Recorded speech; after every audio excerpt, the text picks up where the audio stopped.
گزشتہ انبیاء میں سے اللہ پاک نے حضرت موسیٰ علیہ السلام کی بعثت کا تذکرہ سورہ مبارکہ میں فرمایا۔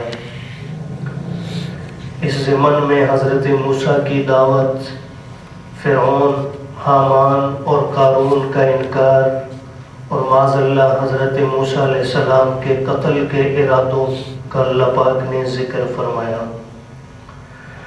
جب وہ اس نوبت تک پہنچے تو اللہ نے ایک رجل مؤمن جو اپنا ایمان خفیہ رکھتا تھا، اس کو اللہ نے داعی اور مصلح بنا کر بھیجا، اور اس نے آ کر فرعون، حامان اور قوم کے لوگوں کو سمجھانے کی کوشش کی، لیکن فرعون اور اس کے حواری جو تکبر کے اندر انتہا کو پہنچے ہوئے تھے، اس شخص کی باتوں کی بھی پرواہ نہ کی اور اپنے منصوبے کا کھلم کھلا اعلان کرنے لگے، جس میں گزشتہ آیات میں آپ سماعت کر چکے ہیں کہ حضرت موسیٰ کے قتل کا اعلانیہ طور پر فرعون نے اظہار کیا۔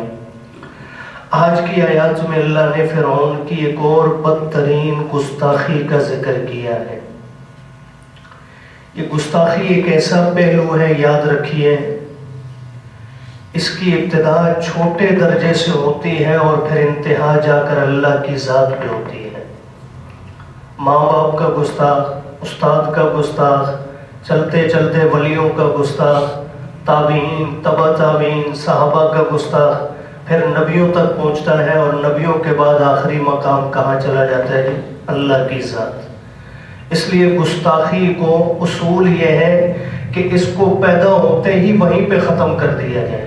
اگر وہیں پہ ختم نہ کیا گیا کوئی بات نہیں۔ مثال کے طور پر بچہ ہے، گھر میں کوئی مہمان آیا، اب اس بچے نے آداب کے خلاف کوئی بات کہہ دی ان مہمانوں کو، تو بسا اوقات ہم کہتے ہیں جی کوئی بات نہیں، بچہ ہے کہہ دیا تو کیا۔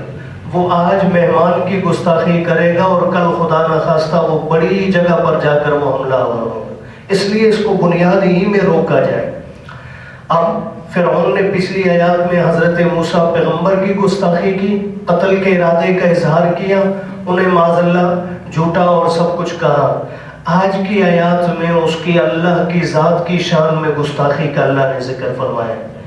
تو جب رجل مؤمن نے انہیں سمجھانے کی کوشش کی تو فرعون بدبخت جواب میں کہنے لگا، وقال فرعون، اور کہا فرعون نے، یا حامان، یہ اس کا وزیر خاص تھا، اے حامان، ابنی لی صرحا، بناؤ میرے لیے اونچا مینار، ایک لمبا سا مینار سیڑھی نما میرے لیے بنا دو کہ میں معاذ اللہ اس کے اوپر چڑھوں اور جا کر آسمانوں پہ دیکھوں، چونکہ موسیٰ کہتے ہیں کہ میرے رب اوپر ہے، تو میں جا کر اوپر دیکھوں تو صحیح اس کا رب ہے بھی یا نہیں، اگر ہے تو اس کی پاور کیا ہے، اس کے پاس طاقت کتنی ہے، میرے مقابلے میں اس کے پاس طاقت ہے بھی یا نہیں۔ معاذ اللہ اس گستاخی تک وہ پہنچا ہے۔ اب واقعتاً اس نے ایسا کوئی مینار بنوایا، سیڑھی بنوائی یا نہیں؟ جمہور کی رائے یہ ہے کہ یہ محض اس کا ایک تمسخر تھا، عملاً ایسا کچھ بھی نہیں کیا گیا، اس لیے کہ آسمان کی بلندیوں کو پہنچنا مشکل ہے، اور رب تعالیٰ کی ذات وہ تو ہماری آنکھوں اور نظر میں آنے والی ذات ہی نہیں، وہ تو ماوراء الماوراء ہے۔ خود حضرت موسیٰ پیغمبر نے کہا تھا، اے اللہ مجھے اتنا چانس دے دے، میں ایک بار دیکھنا چاہتا ہوں۔ فرمایا میرے موسیٰ دیکھ نہیں سکے گا، چلے تیری تسلی کے لیے میں اس کوہ طور پر میں اپنی تجلی نازل کرتا ہوں، اگر یہ برداشت کر گیا تو تو بھی دیکھ لے گا۔ فلما تجلی ربہ للجبل جعلہ دکا وخر موسیٰ صعقا، جب اللہ نے تجلی نازل فرمائی تو پہاڑ بھی ریزہ ریزہ ہو گیا، اور حضرت موسیٰ جیسا جلالی پیغمبر کے اندر یاد رکھیے دنیا کے عام مردوں سے کئی گنا زیادہ اللہ نے پاور رکھی ہوتی ہے، لیکن جناب موسیٰ کلیم بھی وہاں بے ہوش ہو کر گر پڑے۔ ہم نے تو دیکھا نہیں، لیکن جن حضرات نے دیکھا ہے کوہ طور کو، تاریخ دانوں نے لکھا ہے کہ آج بھی کوہ طور پر وہاں اللہ کی تجلی کے وارد ہونے اور اس کے اوپر وہ جو کیفیت اس وقت طاری ہوئی کہ وہ ٹکڑے ٹکڑے ہوا، وہ آج بھی آثار نظر آتے ہیں۔ تو بہرحال حضرت موسیٰ جیسا پیغمبر اللہ کی ذات کو دیکھ نہیں سکا، فرعون جیسا بدبخت کہاں سے دیکھتا؟ تو بہرحال جمہور کی رائے یہ ہے کہ ایسا کوئی مینار بنایا نہیں گیا، یہ بعض اس کا تمسخر تھا کہ ایک میرے لیے اونچی جو ہے وہ کوئی چیز بنا دو کہ میں معاذ اللہ اوپر جا کر دیکھوں۔ لیکن بعض حضرات کی رائے یہ ہے کہ ایسا کچھ عمل کیا گیا، لیکن اللہ پاک نے جیسے فیل والے کو اللہ نے ہلاک و برباد کیا معمولی پرندوں کی کنکریوں کے ذریعے، ایسے ہی اللہ نے اس سیڑھی کو بھی تباہ و برباد فرما دیا۔ تو بہرحال فرعون کہنے لگا یا حامانو، اے حامان، ابن لی صرحا، بنا میرے لیے اونچا مینار، لعلی، تاکہ میں پہنچ سکوں۔ یہ لعل یہ استعمال ہوتا ہے عربی گرامر میں شک کے لیے، یقین کے لیے استعمال نہیں ہوتا، شک کے لیے۔ کوئی بات آپ نے کرنی ہے نا، شاید میں کل آپ کے پاس آ جاؤں، یعنی آپ کو خود بھی شک ہے کہ آپ ہو سکتا ہے پہنچ۔ فرعون کو بھی شک تھا، یقین نہیں تھا کہ میں ایسا کوئی اتنی طاقت ہونے کے باوجود، رب العالی ہونے کے باوجود کچھ بنا لوں گا اور اس رب کو پہنچ پاؤں گا۔ شک تھا اسے بھی کہ یہ کام مجھ سے ہونا نہیں، شاید کہ ابلغ الاسباب، میں پہنچ پاؤں راستوں کو۔ اسباب سبب کی جمع ہے، تو یہاں چونکہ وہ اوپر جانا چاہتے ہیں تو اوپر کے جانے کے اسباب تک میں پہنچ جاؤں، یعنی رستوں تک۔ کون سے راستے؟ اسباب السماوات، آسمانوں کے راستے۔ کرنا کیا ہے؟ فاطلع الی الہ موسیٰ، کہ پس میں مطلع ہو سکوں، جانچ سکوں، میں جو ہے اچانک دیکھ سکوں الہ موسیٰ، موسیٰ علیہ السلام کے معبود کی طرف۔ یہ جو کہتے ہیں کہ میرا رب اوپر ہے، میں تجھے رب نہیں مانتا، تو میں اس رب کو جا کر دیکھ سکوں۔ وَإِنِّي لَأَظُنُّهُ كَاذِبًا، اور میرے خیال میں حضرت موسیٰ معاذ اللہ جھوٹ بولنے والے ہیں کہ رب اوپر ہے، رب تو میں ہوں معاذ اللہ، تو یہ کہتا ہے اوپر ہے، تو میرے خیال میں یہ جھوٹا ہے، اس لیے میں اوپر جا کر معاذ اللہ دیکھنا چاہتا ہوں، حقیقت جاننا چاہتا ہوں۔ اللہ فرما رہے ہیں وَكَذَلِكَ زُيِّنَ لِفِرْعَوْنَ سُوءُ عَمَلِهِ۔ اب ظاہر بات ہے یہ بدترین گستاخی، اس سے بڑی گستاخی اور کوئی نہیں جو رب کی شان میں ہو رہی ہے۔ اللہ فرما رہے حقیقت یہ ہے کہ مزین کیا گیا فرعون کے سامنے اس کے برے عمل کو۔ وہ سمجھ رہا تھا میں نے یہ بھی بڑا کمال کیا یہ جملہ کہہ کر، حالانکہ اسے پتا نہیں تھا کہ اس نے اپنی بدبختی کو دعوت دی ہے۔ لیکن اللہ فرما رہے باطل ہمیشہ یاد رکھیے، کبھی بھی برا عمل کرنے والا یہ نہیں کہے گا کہ میں برا کام کر رہا ہوں۔ یہ صرف اللہ نے ایمان کی پاور یہ رکھی ہے کہ مومن اپنی غلطی کو تسلیم کرتا ہے، نادم ہوتا ہے، شرمندہ ہو کر توبہ کرتے ہیں، اللہ معاف کر دے میں غلطی کر بیٹھا۔ کافر جتنا غلطی کرے گا وہ اس پر اترائے گا کہ میں نے یہ کر کے دکھایا، میں نے یہ کر کے دکھایا۔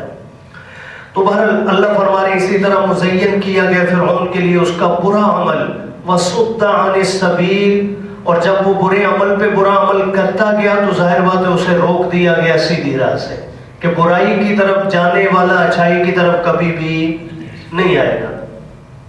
اور اللہ فرما رہے ہیں اس بدبخت نے کتنی تدبیریں کی حضرت موسیٰ علیہ السلام کو مٹانے کی، حق بات کو روکنے کی، لیکن وہ نہیں تھی فرعون کی تدبیر الا فی تباب، مگر ہلاکت میں۔ جو بھی تدبیر وہ کرتا الٹا اسی کے گلے پڑ جاتی۔ خود حضرت موسیٰ علیہ السلام کے دنیا میں آنے کو روکنے کی اس نے کتنی کوشش کی، اللہ نے موسیٰ علیہ السلام کو اٹھایا اسی کے گھر میں پہنچا دیا، فرمایا مار کے دکھا۔ تو بہرحال فرمایا نہیں تھی فرعون کی تدبیر مگر ہلاکت اور بربادی میں۔ اب دوبارہ جو ہے کلام اس رجل مومن کی طرف آ گیا، اس کی پھر جو ہے اب یہ بیچ بیچ میں باتیں ادھر یہ سمجھانے کی کوشش کرتا ہے، ادھر فرعون پھر اپنے بندوں کو مطمئن کرنے کے لیے کوئی شوشہ چھوڑ دیتا بیچ میں۔ اب دوبارہ رجل مومن کی بات آ گئی، وقال الذی آمن، اور کہا اس شخص نے جو ایمان لایا، یا قوم، اے میری قوم، اتبعونی، پیروی کرو میری بات کی، اہدکم سبیل الرشاد، میں دکھاؤں گا تمہیں سیدھا راستہ، اچھا راستہ۔ چونکہ پیچھے آیات آ چکی ہیں، فرعون نے کہا تھا کہ میں سیدھا راستہ تمہیں دکھاؤں گا، تو جواب میں رجل مومن کہہ رہا ہے یہ بدبخت ہلاکت کی طرف لے جا رہا ہے، میری بات مانو میں تمہیں سیدھا راستہ دکھاؤں گا۔ اور وہ سیدھا راستہ ہے کیا؟ اس سیدھے راستے کا مختصر خلاصہ یہ ہے، یا قوم، اے میری قوم، انما هذه الحیات الدنیا متاع، کہ بے شک یہ دنیا کی زندگی معمولی سا نفع کا سامان ہے۔ فرعون جو کچھ دکھا رہا ہے یہ دنیا کے فائدے کے لیے ہے، اور یہ دنیا کا فائدہ عارضی ہے۔ وَإِنَّ الْآخِرَةَ هِيَ دَارُ الْقَرَارِ، اور دوسری جانب حضرت موسیٰ علیہ السلام جو تمہیں بتلا رہے وہ آخرت کا نفع ہے، اور آخرت ہی ہمیشہ رہنے کا گھر ہے۔ اور ساتھ ہی ساتھ ترغیب دیتے ہوئے کہا من عمل سیئۃ، سنو آخرت میں جس ذات نے ہمیں نفع دینا ہے، اجر دینا ہے، اس ذات کا اصول اور شان کریمی دیکھیں۔ اب یہ میں جمعے کی گفتگو میں بھی ذکر کر چکا ہوں، دنیا کے اندر تو ہمارے ہاں خیر عدالتوں میں عدل تو نظر ہی نہیں آتا، اللہ کرے کہ وہ دن ہم دیکھیں کہ ہماری عدالتوں میں عدل نظر آئے، کاش وہ لگا ہوا ترازو کبھی انہیں بھی احساس دلا دے۔ تو بہرحال آخرت کی عدالت میں اللہ پاک نے جو اصول بنا رکھا ہے وہ دنیا کی عدالتوں سے یکساں مختلف ہے۔ دنیا کی عدالت کا اصول کیا ہے؟ اچھائی اور برائی دونوں کو توازن پہ رکھا ہے۔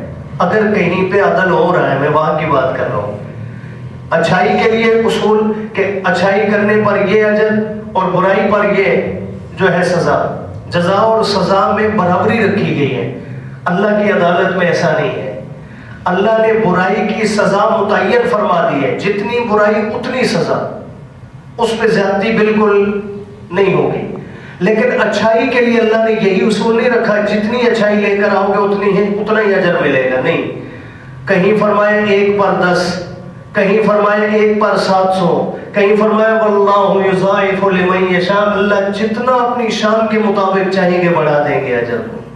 تو بہرحال یہاں بھی رجل مومن یہی بات سمجھا رہا ہے، من عمل سیئۃ، سنو جس کسی نے برا عمل کیا، فلا یجزا الا مثلھا، پس نہیں بدلہ دیا جائے گا اسے مگر اسی برائی کے مثل، اتنا ہی سزا ملے گی۔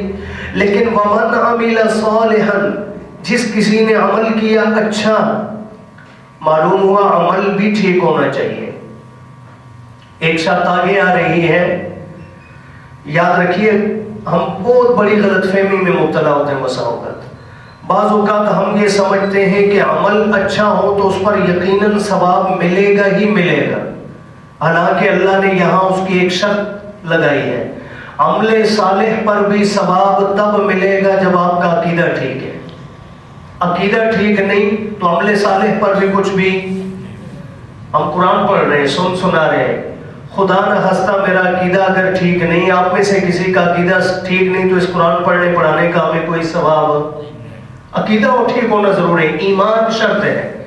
عقیدے کو آسان لفظوں میں بیان کریں تو کیا ہے جی؟ ایمان، اللہ کی ذات پر جیسے اللہ کی ذات ہے وحدہ لا شریک، ہر صفت کے ساتھ اللہ کو ماننا، نبی کریم صلی اللہ علیہ وسلم سمیت تمام انبیاء کی رسالت کو تسلیم کرنا اور حضور کو خاتم النبیین تسلیم کرنا، قرآن کو آخری اور سچی کتاب ماننا، یہ ساری چیزیں ایمانیات میں جو ایمان مجمل اور مفصل ہم پڑھتے ہیں یہ ساری چیزیں داخل ہیں، یہ ہے عقیدہ۔ اب عقیدہ ٹھیک ہونے کے بعد جو کام آپ کر رہے ہیں نا وہ کام بھی ٹھیک ہونا چاہیے، یہ نہیں کہ آپ مومن ہیں تو جو مرضی کرتے چلے جائیں ثواب ملے گا، ایسا نہیں، آپ وہ کام بھی ٹھیک کریں۔ اور کام ٹھیک کون سا ہوگا؟ لمبی چوڑی تفصیل نہیں، اتنے سے جملے میں بتلا رہا ہوں، کام وہ ٹھیک ہے جو حضور اکرم صلی اللہ علیہ وسلم اور صحابہ نے کر کے دکھا دیا، بس اس کے علاوہ کوئی کام ٹھیک نہیں ہے جی۔ یہ مختصر سا جملہ میں نے کہہ دیا ہے، دین کا کام، دنیا کے لیے تو اللہ نے ہمیں اختیار دے رکھا ہے، صحابہ کا دور اور ہے، ضروریات زندگی اور ہیں، اسباب اور ہیں، ہمارے دور میں بدل چکے ہیں، دین کی بات کر رہا ہوں، دین بدلا نہیں، حضور علیہ الصلوۃ والسلام کی حیات طیبہ میں دین مکمل ہو چکا، عملاً کچھ چیزیں حضور علیہ السلام کے قول کے مطابق علیکم بسنتی و سنت الخلفاء الراشدین المہدیین، کچھ چیزیں صحابہ اکرام خلفائے راشدین کے زمانہ میں عملاً تغیر آیا، لیکن ان کی طرف بھی اشارہ حضور فرما چکے ہیں، اس کے علاوہ دین کے اندر کہیں بھی تغیر نہیں کیا گیا، تو اس لیے عمل صالح وہی ہے جو حضور نے اور صحابہ نے کر کے دکھایا ہے جی۔ تو فرمایا ومن عمل صالحا، اور جس کسی نے عمل کیا اچھا، من ذکر، چاہے کرنے والا مرد ہو او انسا یا عورت ہو. ہماری دنیا کی عدالت میں مرد اور عورت کے لیے بھی الگ قوانین ہے. اللہ معاف فرمائے یہاں پر ان کے اندر بھی فرق کیا جاتا ہے بہت سارے مسائل میں. وَهُوَ مُؤْمِنٌ یہ وہ شرط آ گئی. عمل صالح کرنے والا مرد ہو یا عورت لیکن شرط یہ ہے کہ وہ مومن ہو. وہ کیا ہو جی؟ عقیدہ ٹھیک ہو اس کا. اسی لیے ابو جہل کو طواف بیت اللہ کا بھی کوئی ثواب نہیں, اور آج کا بھی کوئی مشرک بیت اللہ کا لاکھ بار طواف کرے اسے کوئی اجر ملنے والا نہیں. تو فرمایا وہ مومن ہو. اب اگر عمل صالح مومن کرے گا تو اسے ملے گا کیا؟ فرمایا اللہ بدلے میں برابر اجر نہیں دیں گے. اللہ نے اجر و ثواب تو دینا ہی دینا ہے. اللہ نے انجام کے طور پر فرمایا فَأُولَٰئِكَ يَدْخُلُونَ الْجَنَّةَ یہ عمل صالح کرنے والے مومن داخل ہوں گے سارے کے سارے جنت میں. يُرْزَقُونَ فِيهَا بِغَيْرِ حساب اور جس جنت میں انہیں رزق دیا جائے گا بغیر حساب کے, کوئی شمار بھی اس کا نہیں. اللہ اپنے فضل سے دنیا میں صحیح عقیدہ اور صحیح عمل نصیب فرمائے اور آخرت میں اپنی رضا اور جنت نصیب